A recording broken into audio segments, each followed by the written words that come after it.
Beleza, banco de dados instalado com sucesso, tudo bonitinho, tudo teve êxito. Então beleza, vou fechar aqui, posso fechar aqui também. Para não ficar ocupando espaço em disco, eu vou apagar esses dois caras, porque eu não vou fazer a instalação disso de novo. E a gente vai partir para a fase de autenticação. Então vou excluir esses dois.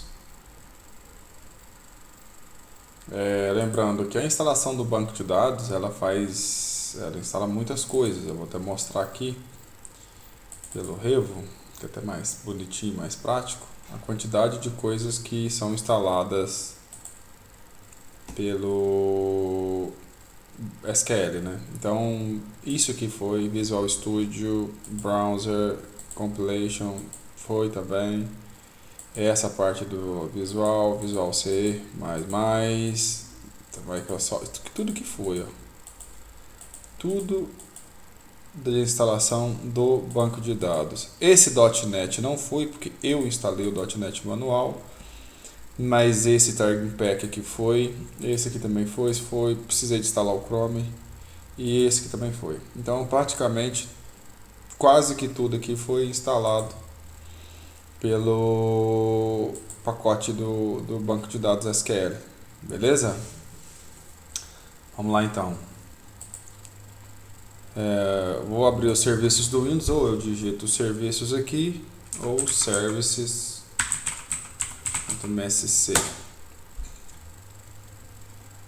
Vou mostrar aqui. Abrir.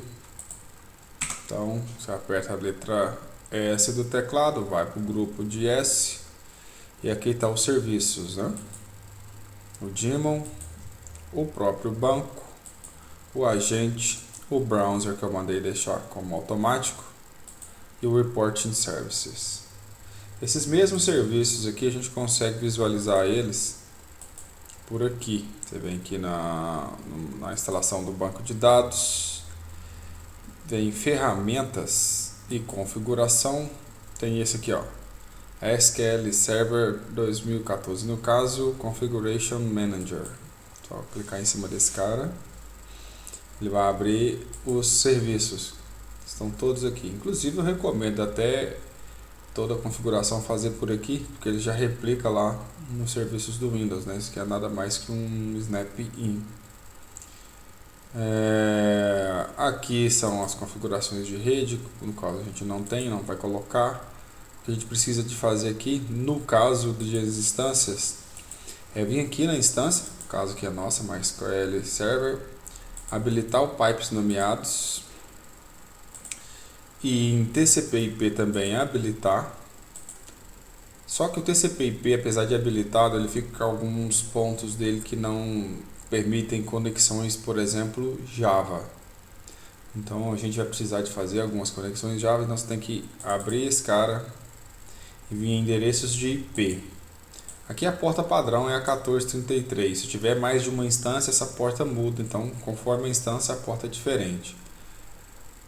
Ele está habilitado para 1433, mas para algumas coisas não, você vê que é habilitado como não.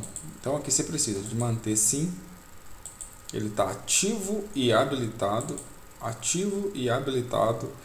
Para o IPv6 eu não coloco, mas eu coloco para todos os que tiver como local. Então aqui eu coloco, também 6 eu não coloco, também não, e pronto. Aqui embaixo aqui a porta padrão e não dinâmica, manda aplicar. Sempre que aplicar ele vai perguntar, ele vai pedir para que seja reiniciado, padrão Microsoft. Então ok. Vem aqui no SQL Server, só essa aqui que precisa ser reiniciada, que é a instância do banco. Então clico no botão direito, reiniciar.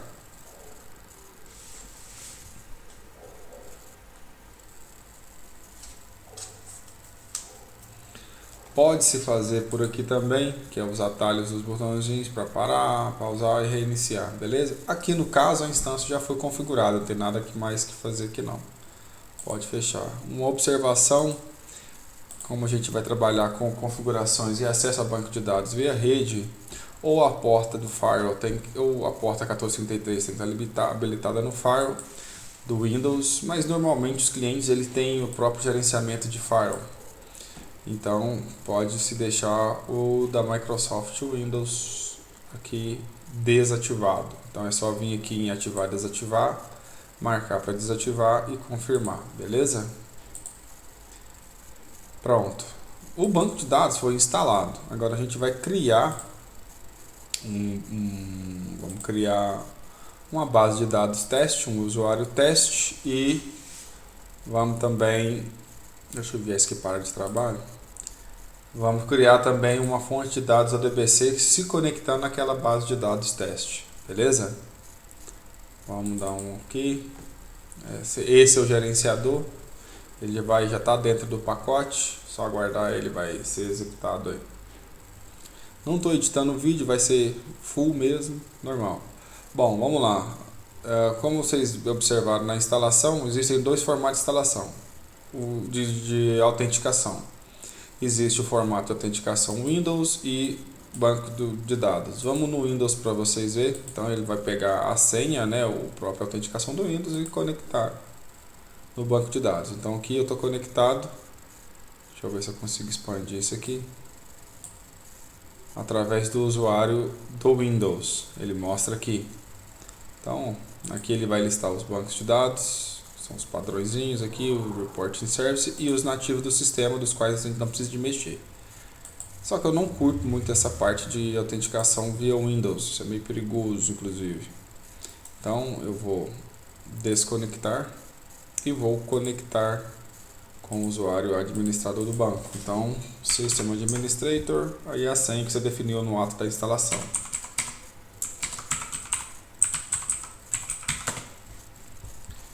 Vê que agora aqui está diferente, a configuração aqui está para SA.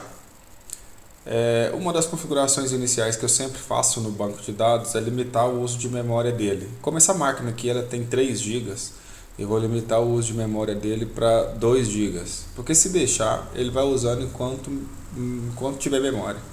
Então ele nem se dá o trabalho de permitir que outra aplicação competa com ele já mete o ferro em tudo que puder.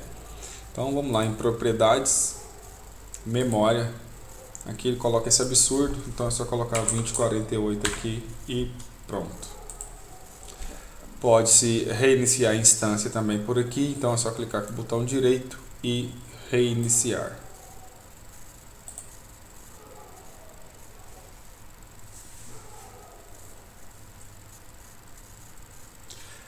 Como você já estava logado, ele consegue manter a sessão, então você já reinicia o banco e continua conectado nele. Isso é bom. Beleza? Então, só explicando mais ou menos esses diretórios aqui, o que é. Esse primeiro é onde vai ficar os bancos de dados que a gente vai criar. Aqui em segurança são os logons. Só vamos mexer nessa parte de logons. Objetos do servidor são triggers, procedures que a gente não vai mexer, não por agora. Replicação também não. E gerenciamento a gente vai fazer bem mais na frente uma rotina de backup automatizado. E aí a gente vai usar assim essa parte de gerenciamento.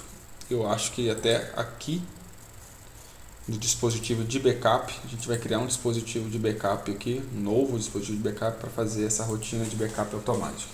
Não é nada para agora, mas já fica no radar aí que eu vou fazer esse repasse. Então, vou criar uma base de dados aqui agora, vou criar o nome da base de dados aqui com o nome de Wayland, um SD de soluções digitais.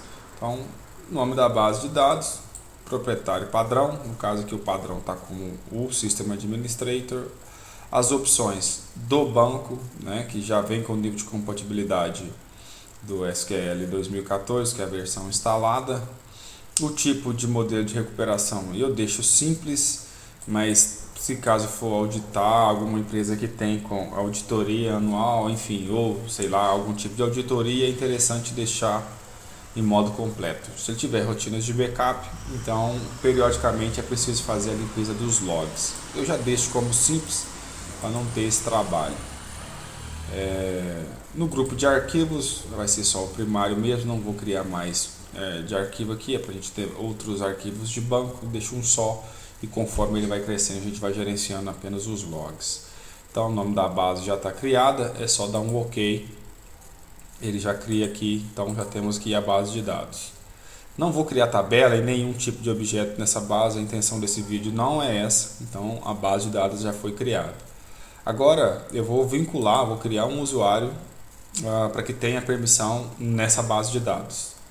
Então vamos clicar aqui em segurança, vou clicar em logon e vou digitar um novo logon. O logon do usuário vai ser Wayland SD também. O tipo de autenticação eu vou colocar a autenticação SQL Server e aqui eu vou definir a senha para ele.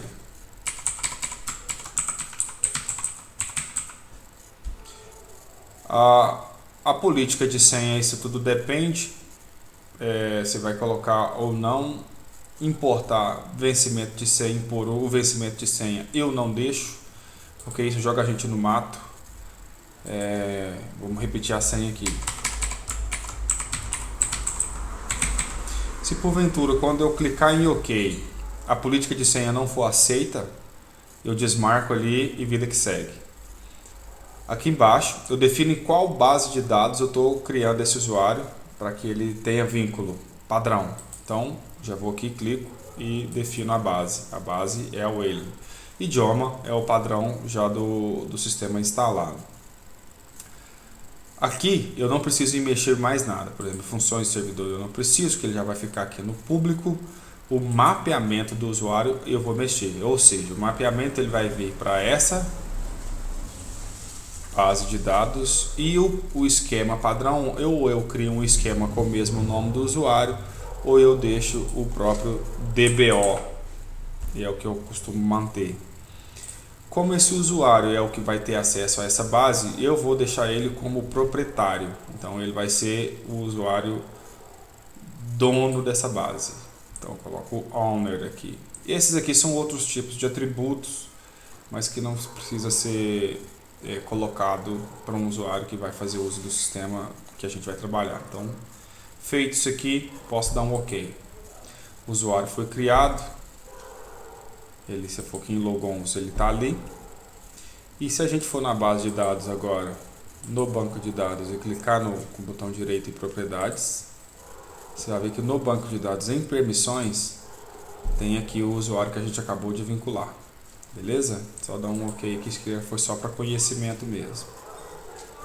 Então vou minimizar aqui. Então o que a gente acabou de fazer? A gente acabou de acessar o gerenciador, criamos uma base de dados e criamos um usuário. As permissões do usuário é de administrador no banco, naquela base, naquele banco de dados. E se eu quero colocar alguma coisa a mais ou restringir esse usuário, apesar de que eu acho que agora, como ele é proprietário, é mais complicado, eu posso clicar com o botão direito na base, em propriedades e em permissões. Aqui embaixo, no campo aqui, ó, tem a parte de concessão, é onde você dá as permissões para o usuário. Então tem alterar, criar, exibir, atualizar, várias outras permissões aqui. Normalmente quando é um usuário mais restrito, a gente cria um usuário, por exemplo, somente para consulta. Então você vem cá, cria um usuário, vincula ele à base, mas não deixa ele como proprietário, ele fica só como público, né? No caso, quando você vai criar o usuário aqui, por exemplo, pegar o que a gente já criou, aqui em funções ele fica ali no público e ele não, no mapeamento aqui, você não deixa ele como proprietário, deixa ele somente no público aqui e lá você dá as devidas permissões conforme a solicitação do cliente. Vou fechar o gerenciamento que não precisa mais de mexer nele e agora a gente vai acessar a ODBC, né, para a gente criar a fonte de dados conectada àquele banco ali. Então existem várias formas de você acessar esse recurso, né, para criar. O primeiro deles e mais simples é menu iniciar, painel de controle, ferramentas administrativas, e vai ter aqui a ODBC, fonte de dados ODBC. Ou você pode, através do próprio menu iniciar, digitar /Windows, dentro da pasta sysww, porque a versão do Windows é 64 bits, e aqui se digita odbcad 32exe. Entendeu? As mesmas formas de acessar. Recomendo memorizar as duas, porque existem sistemas que não aceitam a criação de fonte de dados em 32 bits, precisa ser em 64 e vice-versa. Então, os formatos de acessar. Vou fechar aqui e vamos criar uma fonte de dados aqui. Qual que é o nome dessa fonte de dados? Eu vou criar uma fonte de dados. Existem em formato para sistema e para usuário. No caso, quando é usuário, se eu fazer o logoff e logar com outro usuário, ele não tem acesso àquela fonte de dados. Então é muito comum e bem padrão, porque a gente vai trabalhar, a fonte de dados precisar ser criada para sistema. Assim, indiferente do usuário que estiver conectado, ele terá acesso aos sistemas que fazem uso daquela fonte de dados.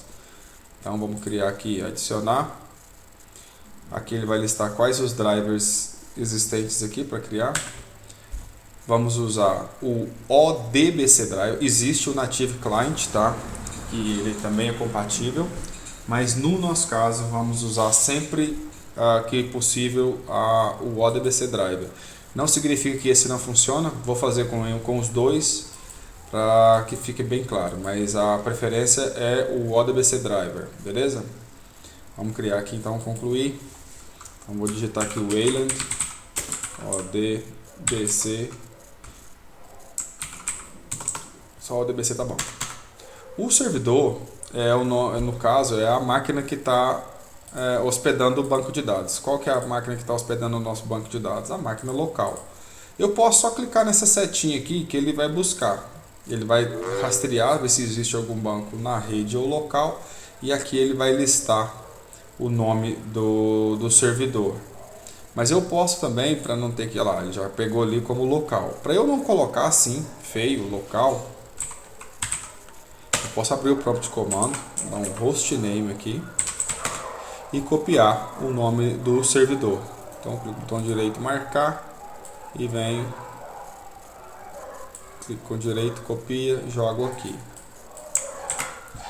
É a mesma coisa. E também é a mesma coisa se igual a gente tem a instância com o nome de MS SQL Server. Mas no caso, se a gente tivesse uma instância nomeada como SQL Express, por exemplo, precisaria de dar o contrabarra aqui e digitar o nome da instância, que no caso seria SQL Express. Como a gente não tem nada, não tem uma instância nomeada e está usando a padrão, pode se deixar só o nome do host mesmo. Avança. A forma de autenticação aqui é SQL. O usuário que eu criei foi Wayland. Lembrando que ele é case sensitive, então acho que é Wayland SD. E a senha do cara.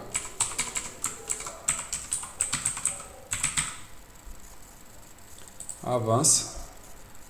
Aqui você vai clicar com o botão, vai clicar em cima disso aqui e ele precisa listar as bases de dados aqui. Se o usuário conseguir autenticar na base de dados, ele vai listar as bases aqui. Então aqui deu ruim aqui, deu um BO. Wayland SD. Deixa eu ver o que foi.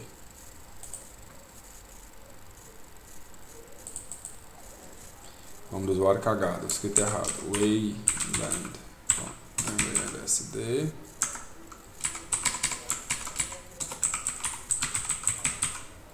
Beleza. Vamos tentar de novo.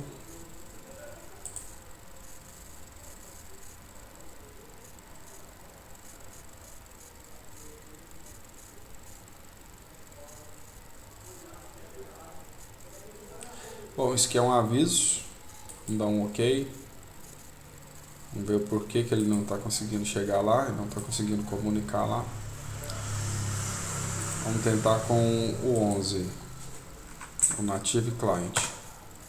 Vamos encontrar o Wayland, merda, Native, assim, só para diferenciar. O servidor é o que a gente já tem, que é o padrão. O usuário é o Wayland ST e a senha.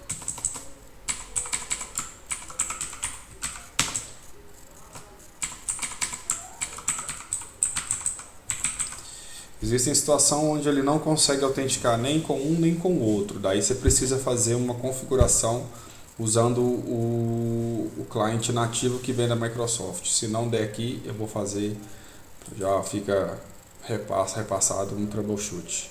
Vamos clicar aqui e vamos ver se vai listar. O problema é que aqui agora ele listou. Mas bom, ele autenticou, então vou selecionar a base de dados referente àquele usuário. Vou avançar. Nessa tela não precisa de fazer nada, apenas conclui. Ele te traz uma tela para teste. Essa tela tem que te dar o teste bem sucedido, então você vai clicar em testar a fonte de dados. Então se os testes aqui foram bem sucedidos, só dá um confirmar e um OK. Então temos aqui uma fonte de dados já criada usando o Native Client versão 11 e vinculada àquela base de dados. Ou seja, não quando precisar de linkar o sistema ao banco de dados, é só informar essa fonte de dados aqui. Vamos tentar mais uma com o ODBC Driver. Se não tiver nenhum problema, vai dar certo. Se der ruim, eu não vou insistir com ele não. Vamos lá.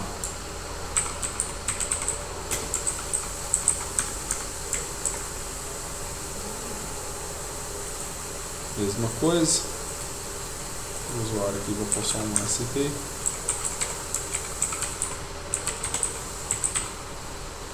Ok.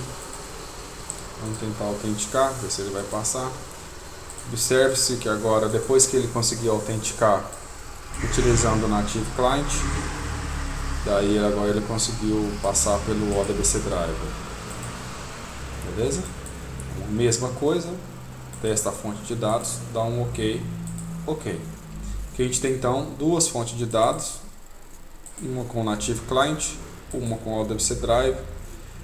Preferencialmente o ODBC Drive. Então no caso aqui, se caso o ODBC Drive não fizer a autenticação, faz com o Native funcionou, cria-se uma com o ODBC Drive e depois exclui a do Native Client. Beleza?